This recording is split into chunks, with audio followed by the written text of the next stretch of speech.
I'm Lynden Nicholls, and I always have to pause between my first and second name because it sounds like Linda Nicholls. So I'm Lynden Nicholls and I live in Ballarat, Victoria. And what do you do in Ballarat? What do? I do many things, and I'm a person of many things, partly because I get excited about everything. And I go, oh, I want a bit of that. Oh, I've got to be doing that. Oh, that's interesting. So that's just me, I guess. I feel like I want to be involved in lots and lots of different things, and I think they all feed into each other. I remember a zoo project that we worked on together in Melbourne years ago, where you were some kind of bird gathering lots of bits and pieces, and you had badges all over. Yep, I was a brush turkey, and and brush turkeys make a mound, you see, to put their eggs in, and so I couldn't, in performance, I couldn't make a mound because, you know, I didn't want to trouble the gardeners to make a mound for me and would be in everybody's way. So I decided I'd make a mound out of stuff that the audience was carrying. So I go and so I nicked people's lunches and, you know, their cardigan and things like that, drink bottle, and made a little pile of all those things, and did a sort of silly dance about accumulating things, really. And I had this really stupid costume on because I think it's funny. The brush turkeys, for months, they make this mound. So it was sort of a take on the brush turkey, and I gave everything back. But somebody from one of the funding bodies thought it was dreadful and it wasn't dance, and how could I do such a thing with dance money? And but my partner was Peter Trotman, and he was a very beautiful brolga, doing balancing on one leg and everything, and I thought that was enough dance, and, you know, two sides of the one coin, I thought. Yes. Yeah. And then there was a shit-eating dog. A shit-eating dog? Yes. Was there? David Wells. Was that David Wells being a Cape hunting dog? Yes. Yes, and with a lot of rhythm. Yes, that's right. And we had a giant turtle dance, a giant tortoise actually dance. That was good fun.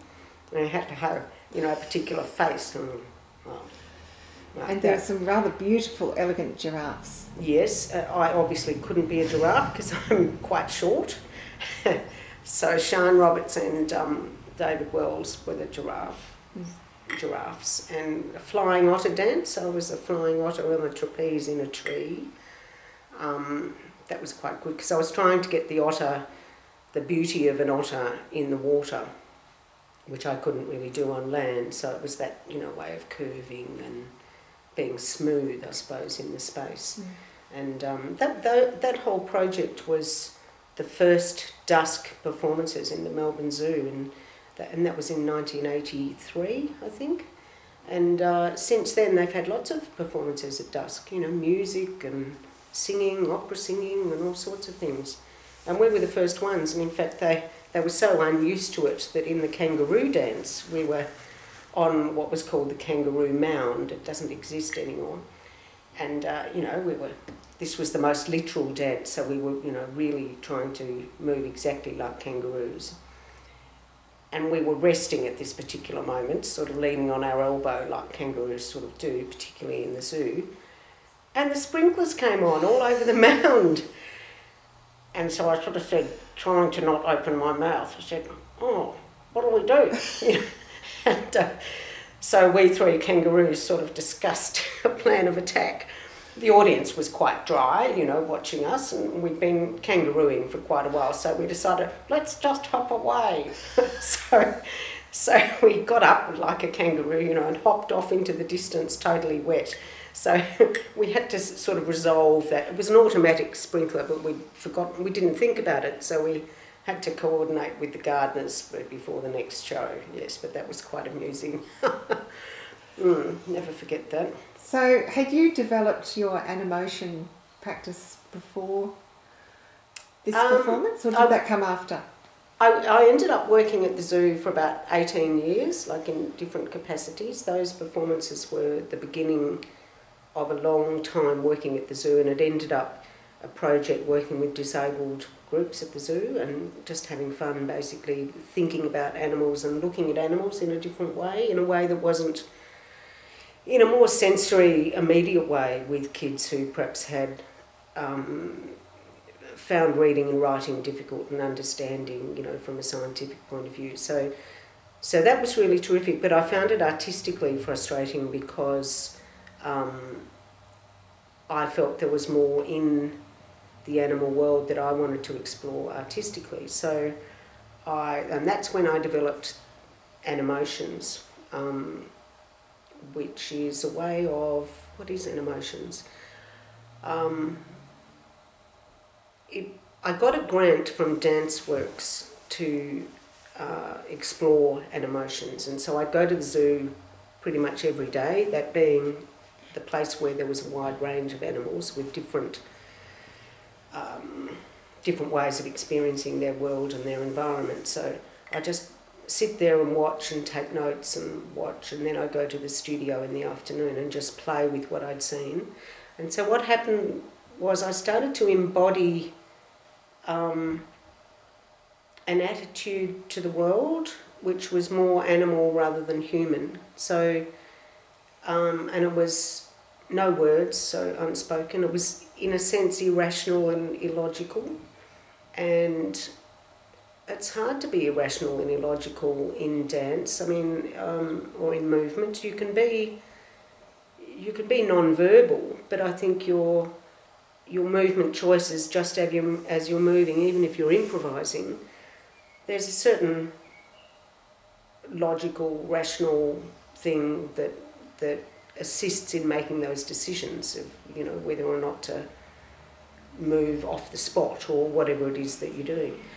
And but because I'd sort of been immersed every morning with watching animals, and sometimes it would be just watching an animal sleeping, sometimes it would be doing when other people would come and go, oh, it's not bloody doing anything, and they'd walk off to the next enclosure. I'd go, well, it certainly is, watch it breathing or something. So I started to get very interested in just how an animal would be in a space, and sometimes animals do just seemingly illogical things to me, because I am a logical person, So, for example, we've all seen this with pets. An animal might just suddenly, it might be asleep, and then it just suddenly gets up and runs off out the front gate or something, and then suddenly stop and, I don't know, do something really different. And so I started playing around with that in my play in the studio. That was one of the elements. And then gradually I performed this work in what I'd call an emotions mode of being. And people afterwards would come up quite moved, and they'd say, that was like pre-logic. That was pre-person, or very like essential sort of work. And that's what I was aiming for, because for me, dance, I've been involved as a dancer, ever since I was 7, when I fell in love with ballet, and I went through all sorts of different transformations of what type of dance I did. And I loved it absolutely to the centre of my soul. I liked the sensuality of it, the feeling of it. I liked performing, obviously. And that's a whole interesting story, why someone might like performing. But and there's something about focusing my attention that I like performing. That's one of the biggest things. Not so much I want people to love me. It's something to do with focusing my attention. But after a while, I wasn't really interested in going to dance performances. I found them really boring. After about 5 minutes, I'd start looking at my watch. But when I found Animotions, it connected me with something essential about the world. And I suppose for me that was something non-human, because I think humans have mucked up the world to a certain extent. But it connected me to to that whole illogical side of us as human beings, and there's something that seems very essential, almost spiritual about that. So I started doing animations with a musician as well, quite a lot of work, and we performed together and a lot. And I've forgotten why. Yeah, anyway, so it sort of did develop a little bit. I remember at the time we had a conversation about primal forms of the infinity sign, for example. Oh, yeah. Was very important.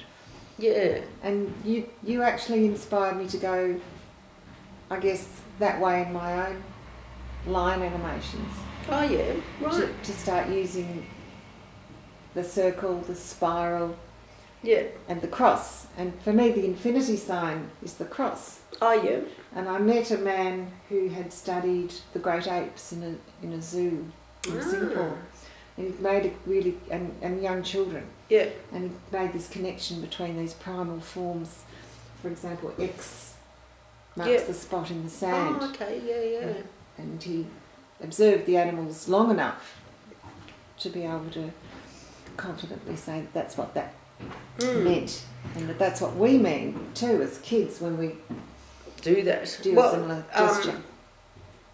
Elephants, poor bored elephants that are in a confined space will sway from side to side usually, and there's that sense of the infinity symbol in that too, and often in dance, even what was then called modern dance, and I suppose now contemporary dance exercises, that will be used, the energy coming up the back of you and down through your centre and around through your pelvis. And in fact, when I was lived in California for a year in the early 80s, I enrolled in a Masters of Creative Art at John F. Kennedy University, and I focused on the infinity symbol and did a paper and wrote on that. So I sort of looked into that quite a bit and how it related to dance. And yeah, it's a powerful symbol, because I think,